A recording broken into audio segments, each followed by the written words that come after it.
Thank you for downloading Atypical, the podcast. If you enjoy our work, all we ask is that you leave us a review in your podcast player and share it with your friends. It helps us reach more people, and it's always great to hear from you. Thank you again, and we hope you enjoyed this episode of Atypical, the podcast.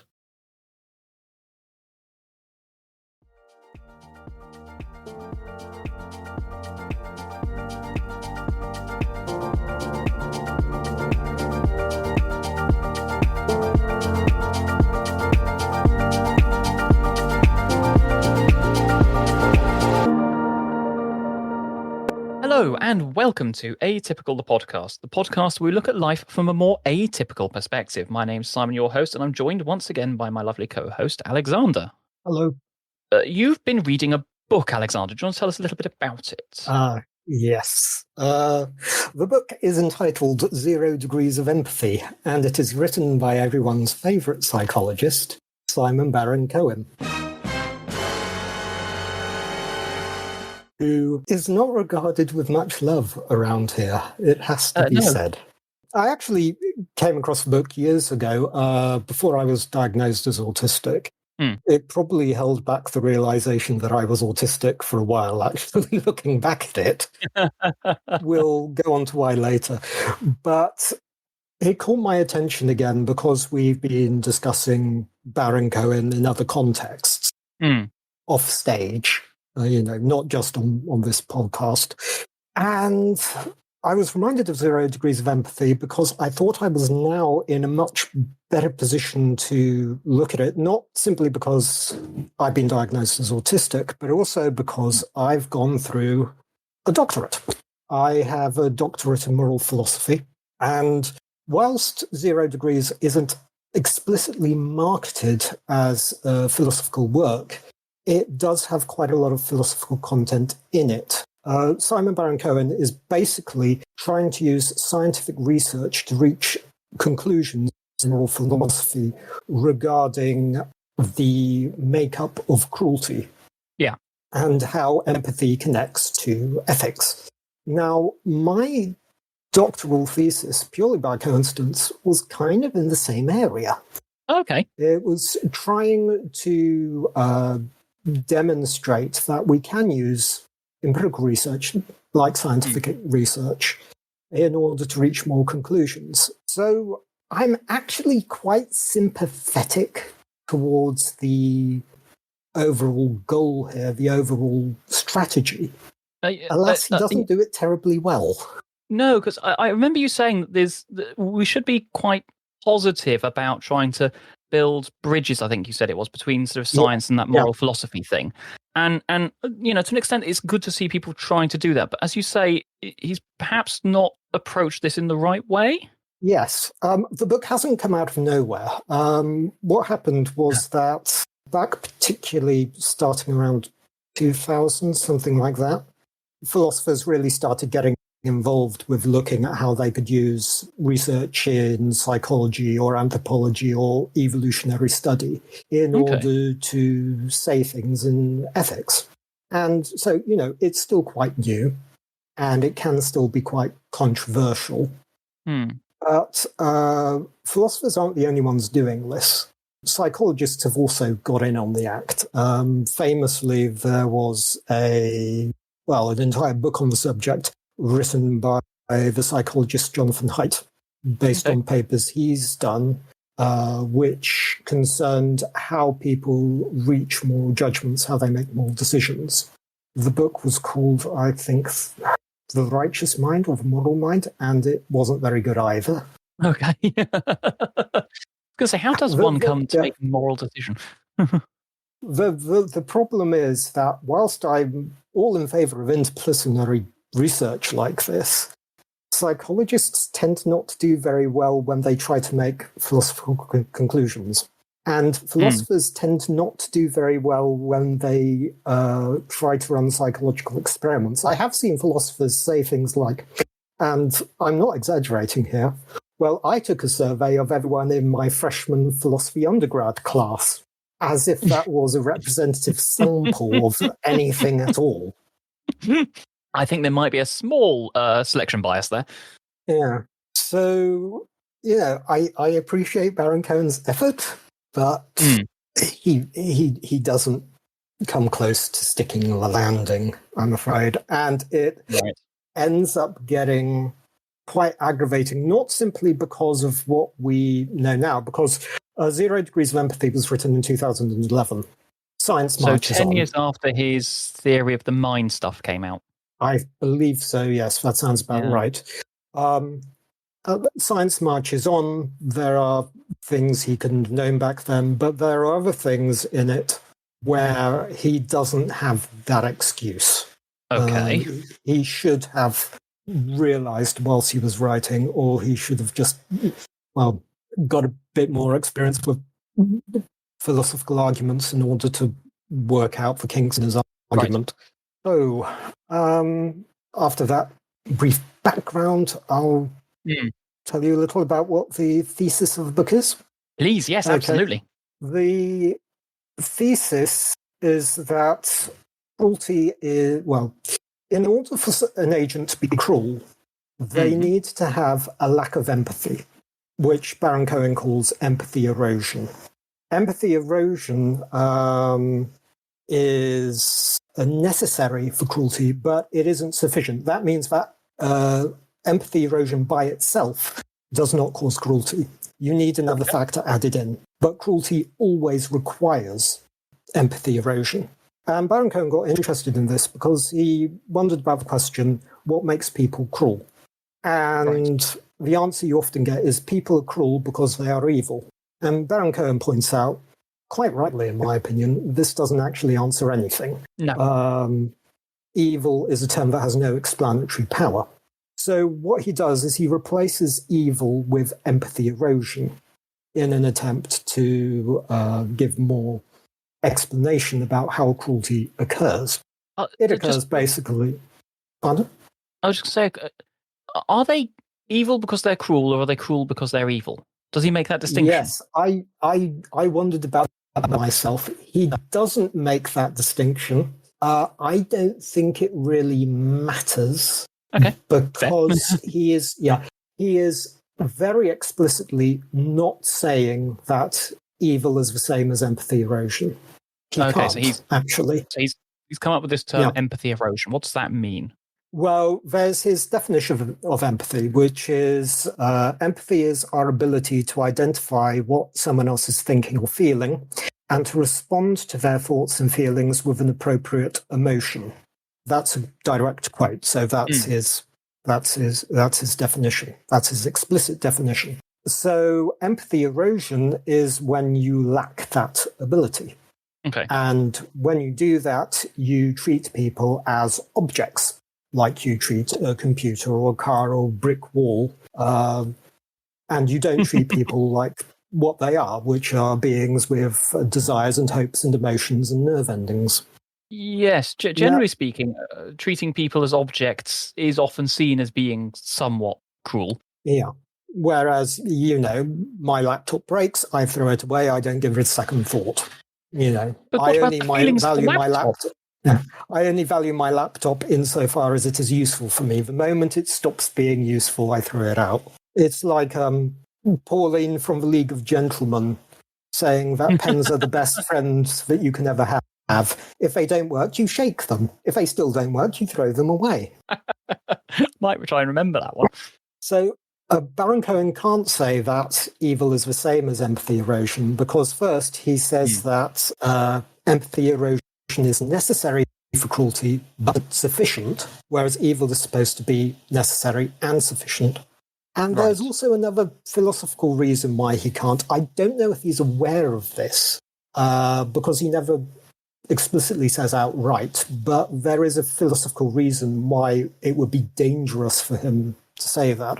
It's because all the way back in 1903, a Cambridge philosopher called G.E. Moore wrote a book called Principia Ethica, in which he basically argued, he basically argued that you cannot define moral terms such as evil. You can't define them in non-moral ways. Oh, okay, right, fine. Interesting. Now, it doesn't matter whether you find that convincing or not. it's had a huge impact in philosophy pretty much immediately, actually. And so it's one of those, if not brick walls, at least this roadblock. If you're going to be defining moral terms, you've got to reply to More's, it's called the open question argument. You've got to reply to the open question argument. That's a massive undertaking. And if Baron-Cohen was aware of it, I am not surprised he decided to bypass it. Yeah, so if More's thing around you not being able to define moral terms in non-moral ways, that's sort of seen as being the first question you have to answer if you want to talk about moral issues around good and bad and evil and so forth. And so if he then decided either this is too big a mountain, I'm just going to bypass it, or potentially just didn't know about it because he's not a philosopher, so potentially he just didn't know. Okay, that's fine. Although, I did literally learn about Principia Ethica in my first week as an undergraduate, so it doesn't take much to find out about it. Okay. I'm not aware how much philosophical reading or background Baron-Cohen got for the book, but got for 0 Degrees of Empathy. But it shows that almost immediately with what he's saying, what he's writing about, philosophy really crashes in at a very early stage, which shows that despite not being marketed as a philosophical work, there's plenty to go on about it philosophically. So we've got this claim that empathy erosion is necessary for cruelty. Okay, so how's Baron-Cohen going to argue for this? Well, he's going to argue for it using psychological science. The people he's met in his experiments for case studies he's been through, he gives a number of case studies anonymized based on people he's actually met as part of his work. Okay. And he investigates 4 psychological types. And these types, in his opinion, all lack empathy. There are 3 zero-negative types and 1 zero-positive type. So we start with 0-negative types, and they're called 0-negative types because the personality types are destructive. Right. They are the types that lead to ruin, or can lead to ruin, not only for the people around the type, but the person who has the type themselves. So a form of... sorry, carry on. I was about to ask what they are, but I think you're about to describe it. So So there's type... he assigns them letters. So there are type B, and type N. Type B is borderline personality disorder. Type P is psychopathy, and type N is narcissism. So in each case, Baron-Cohen gives an example of a person he's actually met with the condition. And it's very clear that they are all pretty miserable with their existences, and that they succeed in making everyone miserable around them, even if it's not intentional. Because they don't have empathy. They're unable to see other people as human beings. If I can take the borderline personality, the borderline personality disorder, this is a woman called Carol. Within her marriage, she poured scorn on her husband, Mike, who she accused of making her feel insignificant, unimportant, and invisible, as if she did not exist. If Mike tried to comfort her by putting his arm around her, she pushed him away, saying he was suffocating her. She pushes away anyone who wants to get near her, but at the same time, she is terrified that people will leave her. Baron-Cohen mentions a book about people with borderline personality disorder, which is entitled "I Hate You, Don't Leave Me." Yes, it's a really painful one to see in people. I had a good friend a few years ago who had BPD, and eventually he split himself off from the friendship group because he realized that he was a destructive force. And to an extent, yes, but we do still miss him. But it was not a good experience. I do have a great deal of empathy and sympathy for people who suffer it. Psychopathy, probably the most well-known. There's been an awful lot of research into psychopaths. You've got the classic book Without Conscience by, I think it's Robert Hare.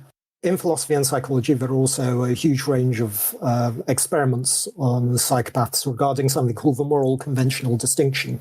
Can psychopaths tell the difference between a moral convention and or a moral transgression and a conventional transgression?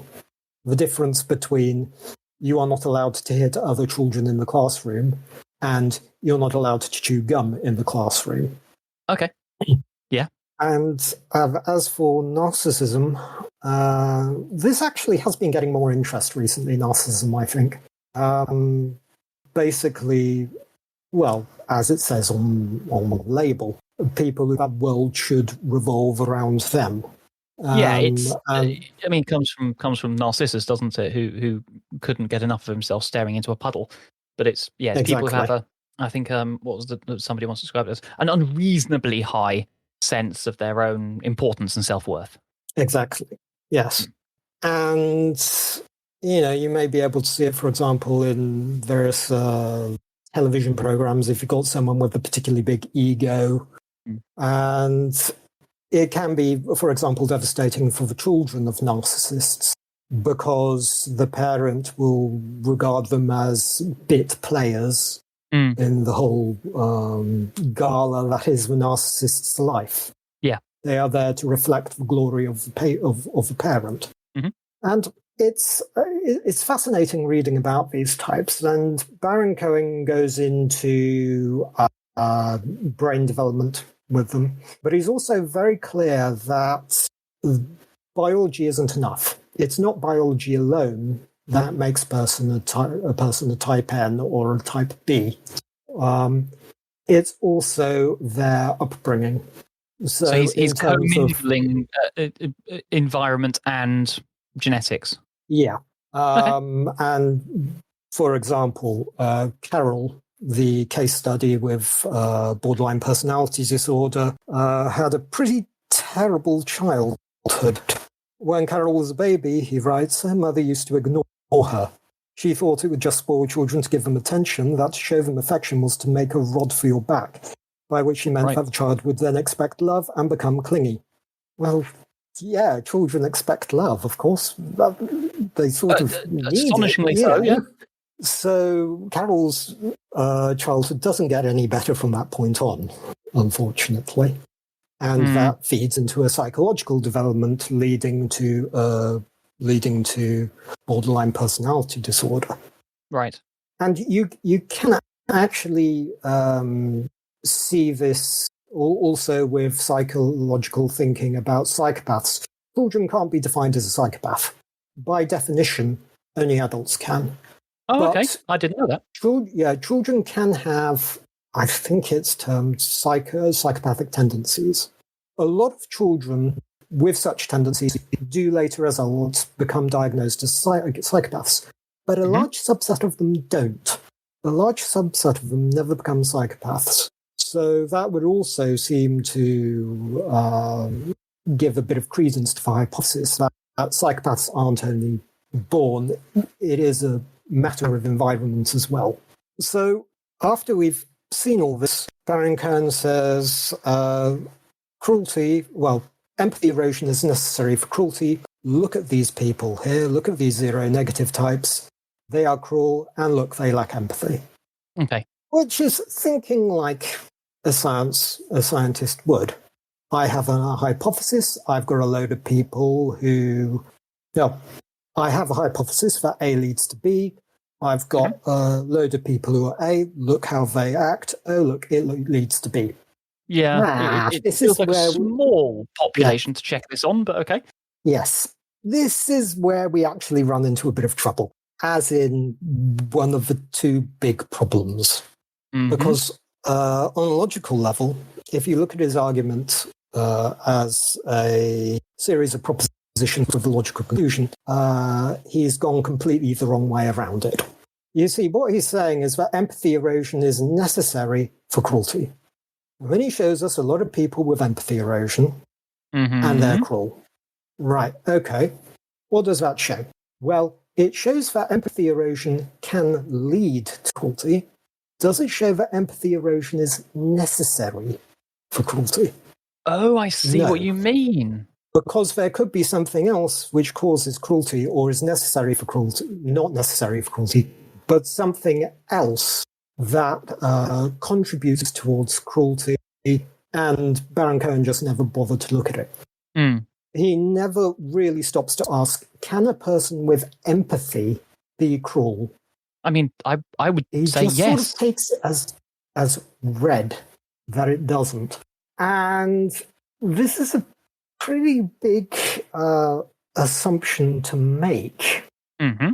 Because if you start thinking about people who have empathy and may be cruel to be kind, you may wonder whether they're actually using their empathy as a way to be cruel. One way of looking at it is paternalism. So paternalism is, to give it a bit of a philosophical definition, is a case where a person interferes with another person's agency in order to promote that other person's well-being. So think about the child who really, really, really wants to stick his fingers into the toaster. I was not that child, I hasten to add, but sometimes. Neither was I. And of course, mother stops him. Yes. Now, that would be a pretty benign paternalism, saving the child from himself. But paternalism can be very bad. People go on and on about things like the nanny state, for example, which a lot of time is a load of complete nonsense, but it does have a kernel of truth in that people want to have their own agency. So if, for example, God came down from above and said, Simon, I am all loving. You decide. Therefore, I am going to direct every action of your life. Every decision ever made about your life is going to be made by me. You'll be much happier. And God can do this reliably because he's all-knowing. He knows exactly what's best for you. And he's all-powerful, so he can make sure that he takes the best route in every decision. I'd still think that was pretty demeaning. Yeah, it's one of the issues I have with the Christian Bible and one or two of the other religious texts, I must say. That sort of removal of agency and surrendering it to, air quotes, an higher power. And sort of just, it's that power dynamic there. I mean, we could talk for hours about how religions have built themselves up to control populations, sometimes for good, sometimes for bad, although I realise there's made a moral judgment there, so you'll probably tell me off for that. But there is definitely things within religions in some cases which are there to protect a society. Things like don't eat pork, because funnily enough, pork is one of the things that's most likely to give you a pretty bad time if it's not properly prepared and looked after and you're in a hot country or whatever it is.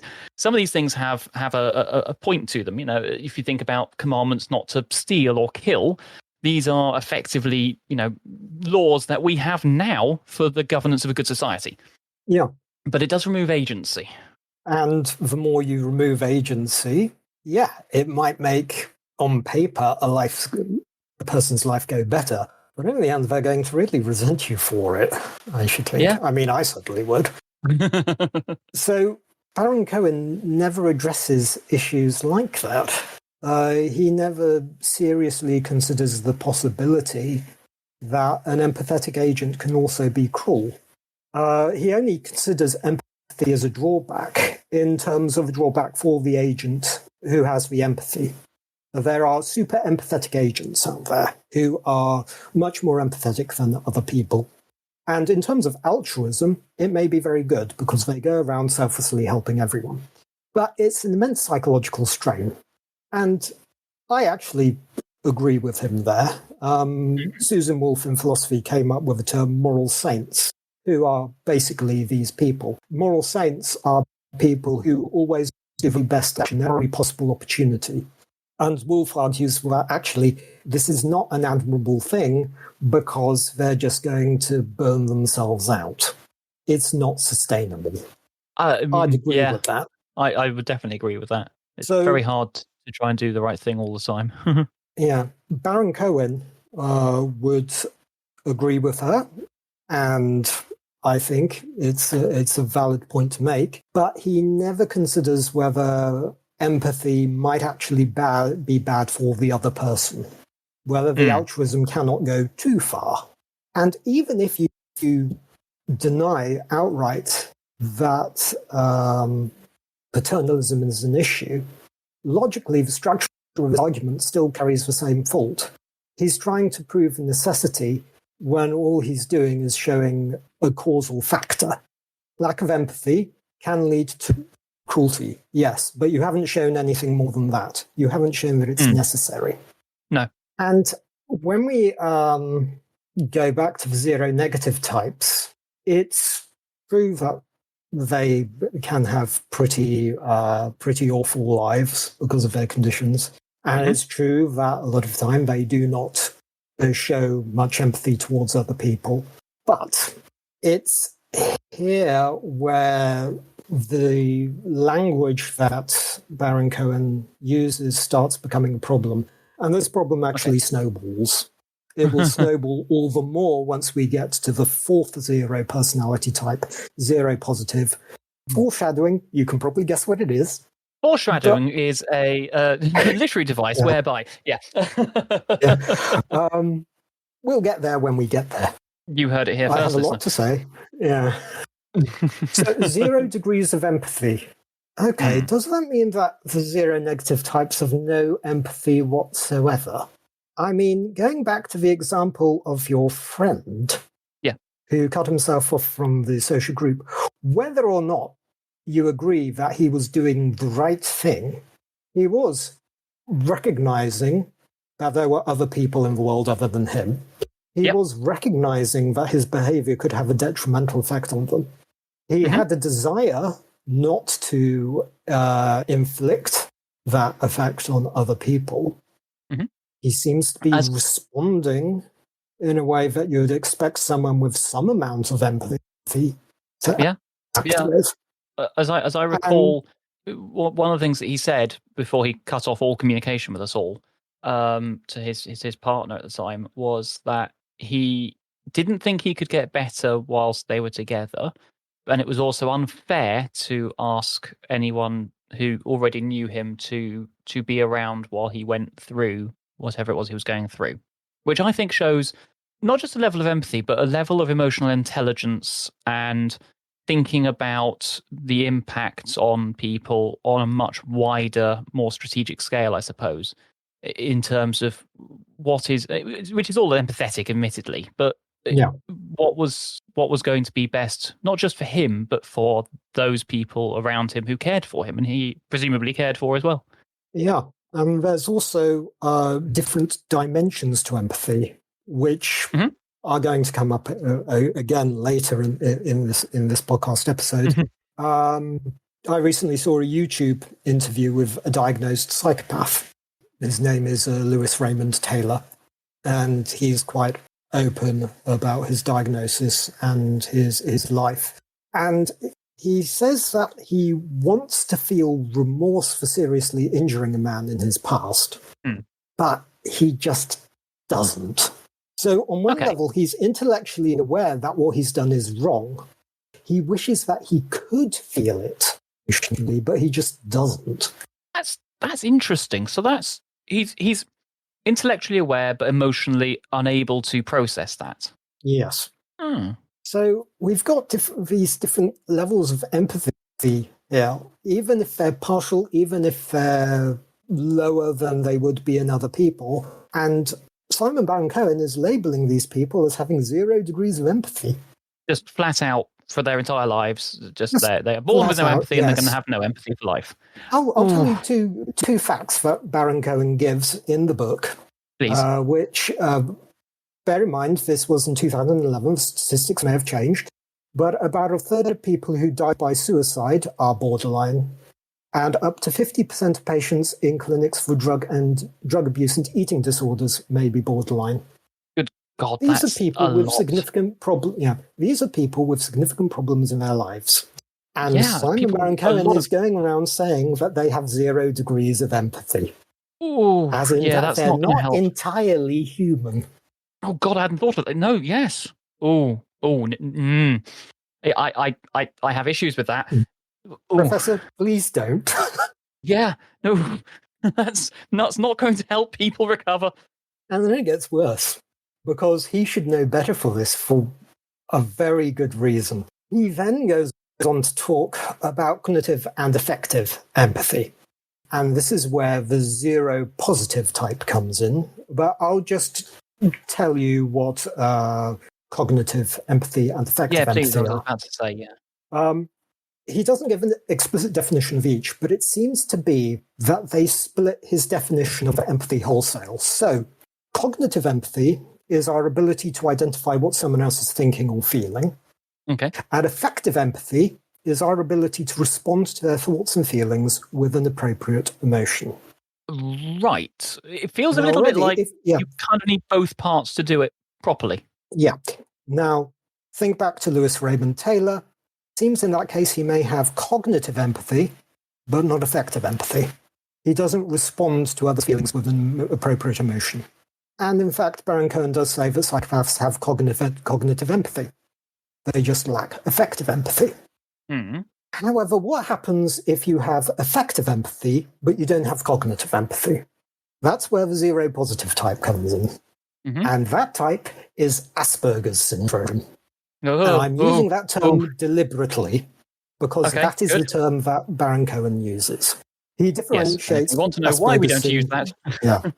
Yes. He differentiates Asperger's syndrome from what he calls classic autism. Don't ask. Please don't. Why do you injure me so? I had to read this, Simon. I know. You took the psychological damage on this one. He's clear that both conditions are on the autism spectrum. He often does conflate them.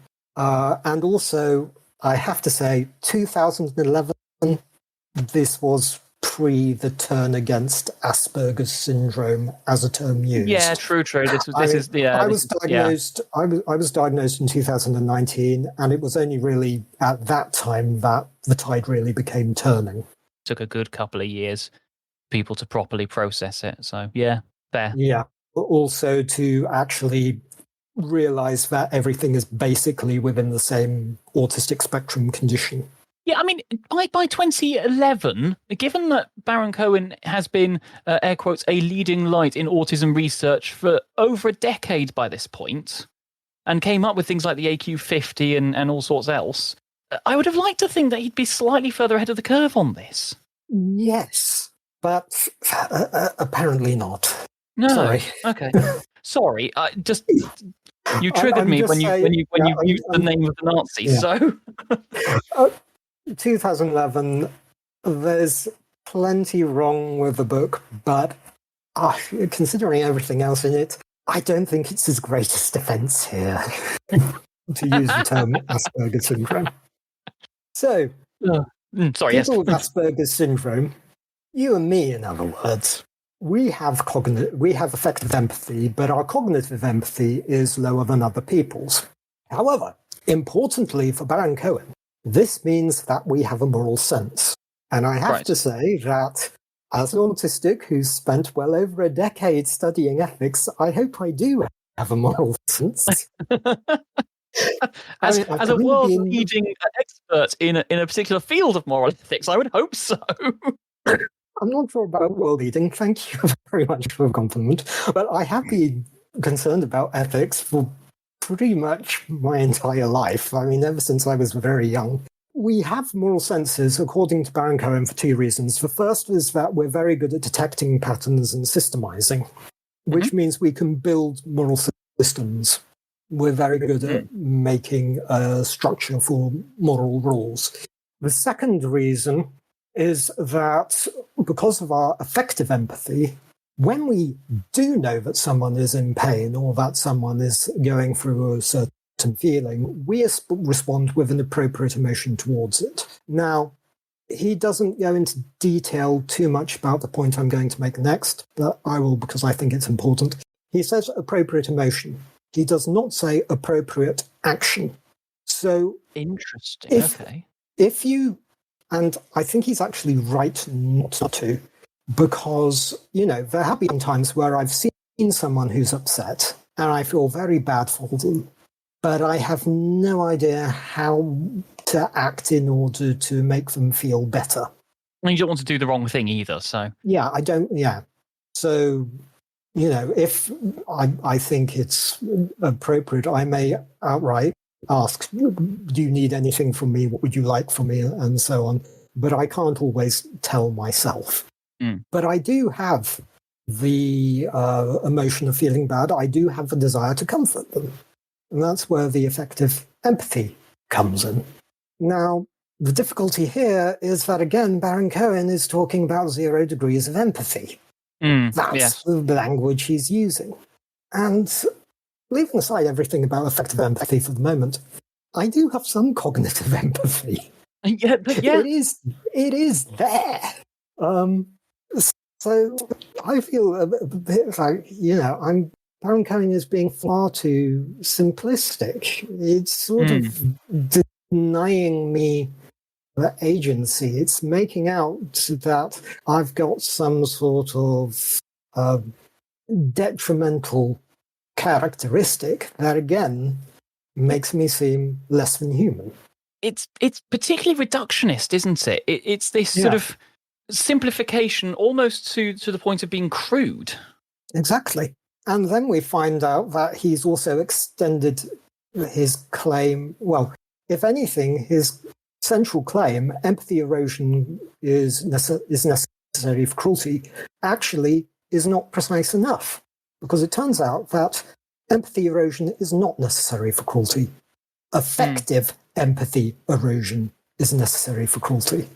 In which case, what are we with Asperger's syndrome doing in this book? Yeah. Why are we labeled, 0 positive? Yay, we're positive. But we're still in the same 4 boxes, along with the psychopaths, narcissists, and borderline personality disorder sufferers, who, again, may not take kindly to being told they have 0 degrees of empathy themselves. I'm going to say I am slightly offended, actually, by that, so yeah. And here's also, well, even if someone had no cognitive empathy whatsoever, but had a great deal of effective empathy, 0 degrees of empathy? Really? Do you need the complete package in order to be saved from this terrible title of 0 negative, 0 positive? And then there's another problem with cognitive empathy. And this is where we get into something that I don't think Baron-Cohen was aware of, I don't think was developed at the time, but you may say again that he should have had an inkling about it.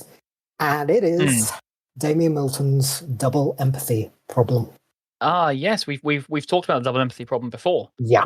Okay, so the double empathy problem is, or the double empathy hypothesis is that actually autistics have perfectly fine cognitive empathy when socializing with other autistics.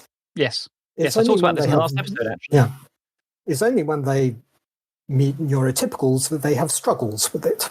Also, the problem gets reversed. Neurotypicals are perfectly fine cognitively empathizing with other neurotypicals, but they don't do so with autistics.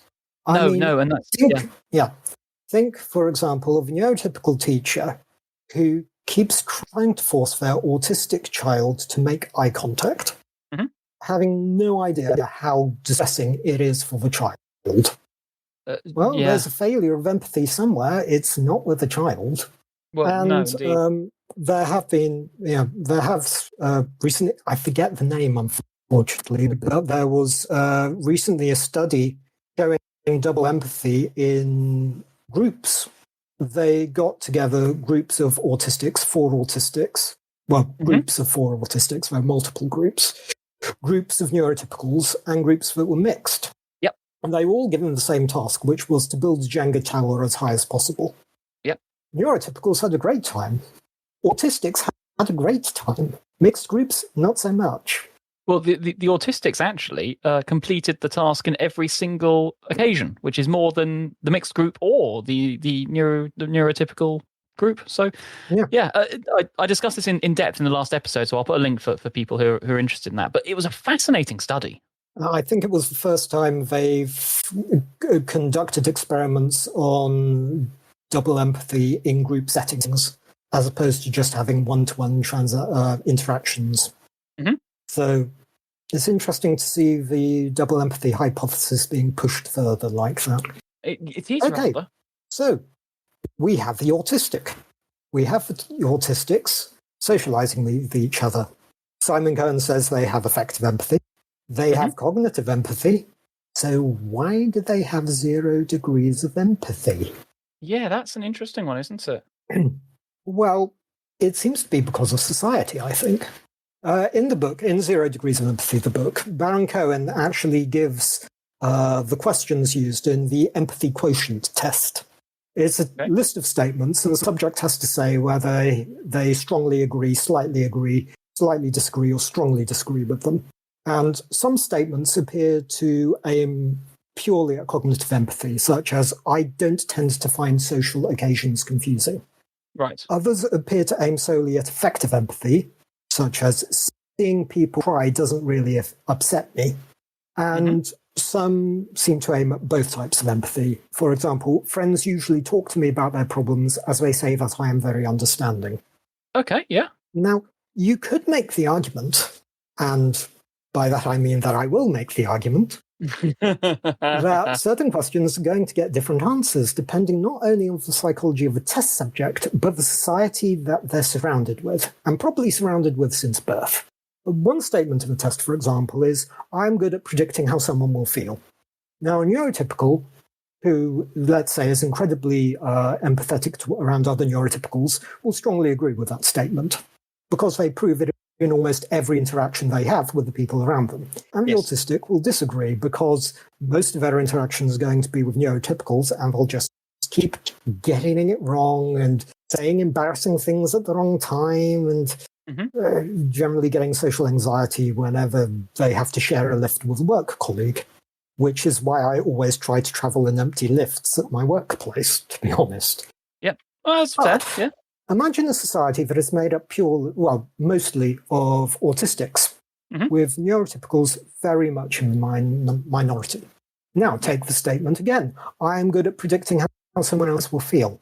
In that society, most of the interactions the autistic will have is with other autistics, so they will strongly agree with the statement. Whereas the neurotypical, who has problems cognitively empathizing with autistics, will, in an autistic majority society, spend most of their time getting it wrong. Yeah. Getting social interactions wrong, because they're going to be spending most of their time with autistics. So they would then strongly disagree with the statement. Yeah, no, absolutely. So we've got Simon Baron-Cohen saying that, at minimum, autistics have problems with cognitive empathy. And that's true, we do. But so do neurotypicals. And Simon Baron-Cohen obviously doesn't want to class neurotypicals as having 0 degrees of empathy, simply because they have problems with cognitive empathy when socializing with neurodivergent people. So in that case, again, on grounds does he say that autistics have 0 degrees of empathy? The only way you can say that, well, there are only 2 ways in my mind that you can say that. The first is that autistics have 0 degrees of empathy simply because they're in a minority, which does not sound very promising. Because it means that we are classed as having difficulties simply because we are in the minority. The second way of claiming that it's autistics who have the problem and that neurotypicals don't have the problem is perhaps even worse. It's to claim that the neurotypical mind type is the default standard mind type. It is the mind type that agents should have. And that the problem is all with the autistic because their type of mind is abnormal. Right. I don't particularly want to go down that path either. No, it's not one that I overly approve of. So on one hand, we can only say that the autistic has 0 degrees of empathy if it's because they're in a minority, or because their type of mind is abnormal, and we should all aspire to the neurotypical mind type. Both of those sound very othering and unwelcome to me, because I don't see my specific mind type as a problem. No.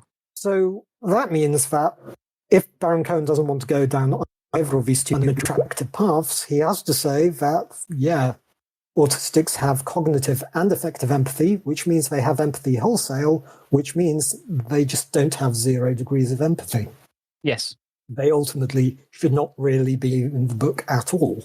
The fact that they are in them is perhaps partly a sign of science marching on with double empathy and so on. But Baron-Cohen has ignored the fact that his 0 degrees of empathy for all the types, all the 0 personality types, is overselling it. Right. And he's also ignoring how important the difference is between cognitive empathy and affective empathy, even despite the fact that he himself brings up cognitive and affective empathy a lot in this book. That does, yes, okay, fine. He never sufficiently differentiates between them when it comes to his main claim. If you're deficient in one, you're just deficient all down the board. But not necessarily. Not necessarily, no. But that's the takeaway you get from it. And that is one of the reasons why, it's not the only reason, I'm not even going to say it's the main reason, it is one reason why I did not work out earlier that I was autistic. Because I thought, hey, I do have cognitive empathy, so, if autistics don't, I can't be autistic. This is feeling like a... that's my brain. Who am I to say boo to this great, fated professor from Cambridge University? Should have known better, really, about that, actually. I mean, I never went to Cambridge or Oxford, so I couldn't possibly criticise such people. Well, the thing is that I did, so I should clear up. My doctor is not from Cambridge, but I do have a Cambridge degree. That's basically the same thing, isn't it? Not.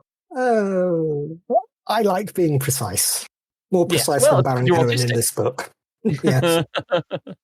So that's basically the two main problems with the book. Firstly, his argument strategy is very bad. He takes precisely the wrong route to argue for his claim that empathy erosion is necessary cruelty. And then his language isn't nearly precise enough. He doesn't sufficiently differentiate between cognitive and affective empathy. He keeps labeling various groups of people as having no empathy at all, with 0 degrees, and thus making it seem like we're less than human. Yeah, I'm not a fan of... It's very aggravating. Yeah. And I think it's the sort of thing that ultimately gives ammunition to groups like Autism Speaks and the like, because it's framing autism ultimately as a problem. Baron-Cohen can go on all he wants about, autistics have this wonderful moral sense, they can do all this wonderful stuff. And he goes on about these autistics who can do great paintings or who are geniuses at playing the piano and so on. But ultimately, he frames autistics as completely othered from society, that they are just in their own separate world. Okay. He is when he describes Michael, his case study with Asperger's syndrome, he just constantly bangs on about how Michael seems really unable to socialize with anyone. Mm. And case study it may be, but it's presented as an archetype. And representative of? Of everyone. Everyone with Asperger's syndrome. By that point, by the time I first read the book back in, I think it was 2000, I think I read it first when it was released, actually. I had friends. I had neurotypical friends. So I couldn't possibly have Asperger's syndrome. I'm sure at least some of my friends must be neurotypical. I can't bring any to mind, but I'm sure I must have some. And I'm just... Also, just thinking about the Spectrum 2K fiasco.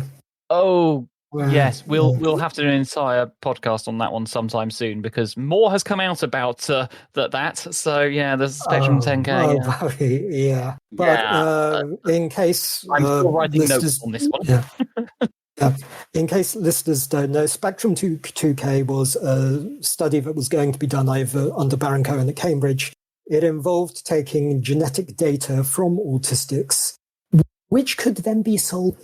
And although Baron-Cohen swore up and down that he would not be using this research in order to research, quote-unquote, cures for autism, he was fully ready to sell this data on to people who had no such lofty ideals. So if he wanted to sell it to, shall we say, Robert J. Kennedy, yeah, that would have been a real possibility.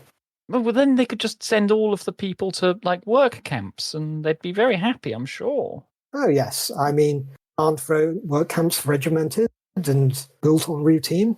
Don't autistics love routines? Yes, I think the Wellcome Trust have decided that they don't really want to fund this anymore. So, but like I say, we'll cover this in greater detail another time, I think. Yes, there was a huge outcry about it amongst autistics, and also to show you that this isn't just scaremongering. There was a DNA genetic tracing service called 23andMe. Oh, yes, this is the one that's just shut down, isn't it? Indeed. It shut down because it went bankrupt, but it had all this data on all their clients and all their genetic material, which is now going to be sold on. Sold to whom? Well, presumably the person who pays the most for it. It was apparently selling DNA to pharmaceutical companies in any case. Yeah, I can believe that. I'm very glad I didn't use them. Yeah, well, that's one reason why I didn't, to be honest. Well, their safety stuff was always a bit suspect. A bit like, what's the one that all the YouTubers used to advertise for mental health support? BetterHelp. BetterHealth. Yeah, but apart from, I think we could probably do another episode entirely on just these three, to be honest. There you got caught selling off people's data as well, so... Well, BetterHealth was just been... They were doing more than simply selling people's data on. They were including in their expertise gay conversion, quote-unquote, therapists. Okay. Why does it always come back to bloody Lovass? Good question. I think that's an episode unto itself.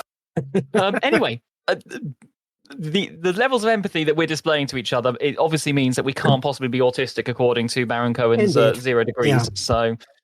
So that's it. I suppose you'll just have to end the podcast now. I mean, forever. Yeah, no.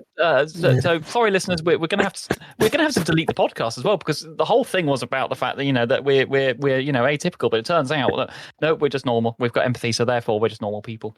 Damn. I think that's. I'll stop playing the outro music at that point, and then. I think that's all I have to say about 0 degrees of empathy. It's actually quite a short book. The main part of it is only about 132 pages long. Oh, so it's basically a novelette. Yes, it's very easy to read if you don't mind the actual content in it. It's easy to read apart from everything that's in it. Yes, but I remember reading philosophical works which were only about 80 pages long, which were much more sloggier to get through than this. I mean, I'll give it to him. He is a good stylist.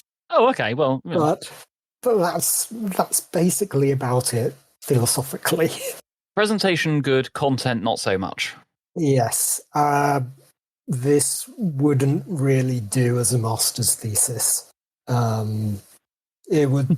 You'd need a lot more, I think, for an advanced undergraduate dissertation. Yeah, well, bearing in mind that I have taught philosophy undergraduates. Yeah, my graders must do better.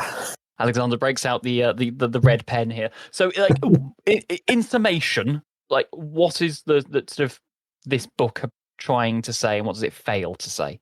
This book tries to say that the lack of empathy is necessary for cruelty, and it fails to do so because it gets the argument completely backwards. It should be showing that it's impossible to cause cruelty if you have empathy, but it doesn't. It just shows a lot of people who purportedly do not have empathy and show that it leads to disaster. Yeah, it may do. They may lead to disaster, but that doesn't show that lack of empathy is necessary cruelty. And secondly, Baron-Cohen is very imprecise with his use of empathy, and it means that he, intentionally or not, demonizes the people who he says has zero empathy, and he also seems completely unaware that one of these types seems actually to have full-blown empathy, even under his own definition of empathy. Yeah, bizarre how he's sort of managed to do this. There's an imprecision in the language, I think. Oh, yes. Well, one of the things about my school of philosophy, as in the method I use to do philosophy, is something called analytic philosophy, which is the type most practiced in the English-speaking world, as opposed to continental philosophy, which refers to mainland Europe. Analytic philosophy concentrates very much on logical deduction and precision in definition of words. Yes. Because if you use the same word but define it in two different ways, it means it can be absolutely disastrous for your argument. And this is basically what Baron-Cohen is falling foul of here. This is why autistic people sometimes can seem overly fussed about the language we use, because the interpretation of words can mean two very different things. And this is sometimes why I think, I don't know about you, but I've occasionally been told that, you won't hear this on the podcast because I'm a terrible speaker, but I use sort of language that's a bit over the top or floral or whatever. And it's just because I'm trying to make sure that we drill down to the specifics of what the person means, not necessarily what they say. And I find this is a huge problem in England anyway, is that people don't say what they mean, and it's just use the language that you want. Well, I tend to have a bit of the opposite problem, in which I actually understate a lot of the time, because I'm so afraid of giving the wrong impression if I overstate. If I use language that is too florid, people will think that I'm just being hyperbolic. And also, particularly at school, I was accused a lot of times of being pedantic, which is a benefit in analytic philosophy. So, play to your strengths. Yeah, absolutely. So I am always trying to find precisely what I want to say, and it can be incredibly complicated. But because I'm afraid of saying too much, that means that I tend to understate rather than overstate. So the final question for you. Yeah.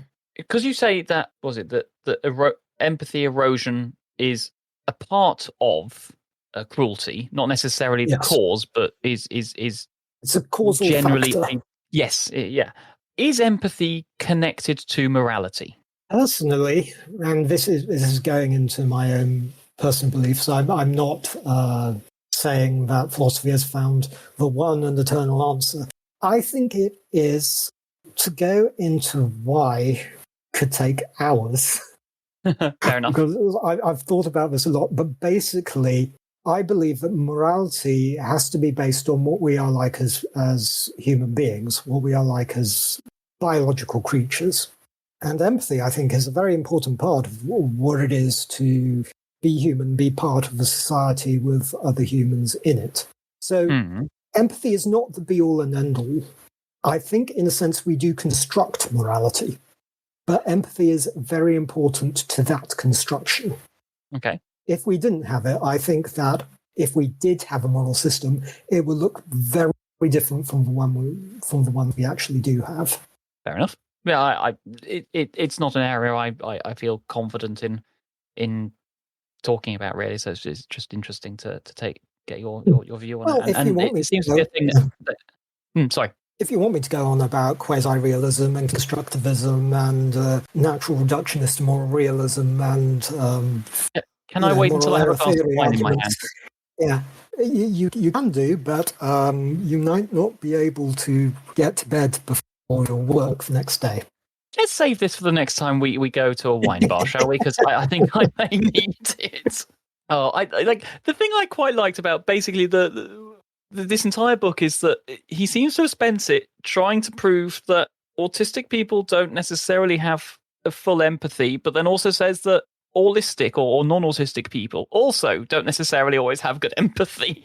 So the dehumanizing part that he goes into of just saying all of these, negative type, zero type, negative, don't have it at zero all. Negative types, zero negative types and zero positive types. Yeah, it's like, so saying some of these people just don't have it at all in their entire life, dehumanizing. But also then he seems to blow his own argument out of the water by saying that even, air quotes, normal sort of neurotypical type people also sometimes struggle with this. So it's like, have you perhaps misunderstood what empathy is? Well, I refer you back to his theory of mind experiments. Literally the second episode I ever did on this podcast. Yes. Back before I discovered how to do editing. I have a friend, actually, who at university did an undergraduate dissertation under Simon Baron-Cohen. He was investigating whether schizophrenia was a form of autism. Fortunately, for both schizophrenics and autistics, he concluded that it was not. Yes, that's fortunate. Yeah. Well, thank you for taking the hit and reading this book, and then for explaining it to us. I think it's fascinating because, like you say, he's obviously. I mean, he's a psychologist anyway, isn't he, by training? Yeah. But sort of leaning into this sort of philosophical world, and by the sounds of it, bouncing off it. If he didn't even get more sorted properly, then. Dipping his toes in and getting it the wrong way. But philosophy is hard. I wish more people would realise this. It is hard. We do it. Bit of a soapbox moment. We do philosophy all the time, all of us. Whenever you see anything in the paper and think, oh, that's unjust, or that this politician is doing the wrong thing, or whatever, you're doing philosophy. I mean, that's basically what people were arguing about with today's Supreme Court ruling. And that's fine. Everyone should do philosophy, in my opinion. But it's kind of like mathematics. Budgeting for your groceries is very different to doing mathematics at a degree level. Yeah, yes. And there is such a thing as experience with doing philosophy and developing a philosophical skill. You know, you can't just parachute your way into it. And sometimes I feel like people like Baron-Cohen and Jonathan Haidt have tried to do that. I mean, it could be worse. He could be a certain squeaky-voiced Canadian. Oh, God. I'm sorry. I'm not reading anything by him. Baron-Cohen's enough. I'm not reading anything by him. Like I say, no, thank you so much for reading and taking us through it. I found that fascinating. It is. The listeners can't see. I spent a lot of this just sort of gazing sort of at the screen, going, "Oh, what? Okay." So yes, brilliant. Lovely. Well, I think we'll probably call it there then, because it's going to be an edit. Thank you to everyone for listening, and we'll run some more episodes again soon. Have a lovely Easter break if you're having one, and we'll speak to you soon. Take care now. Bye-bye. Bye.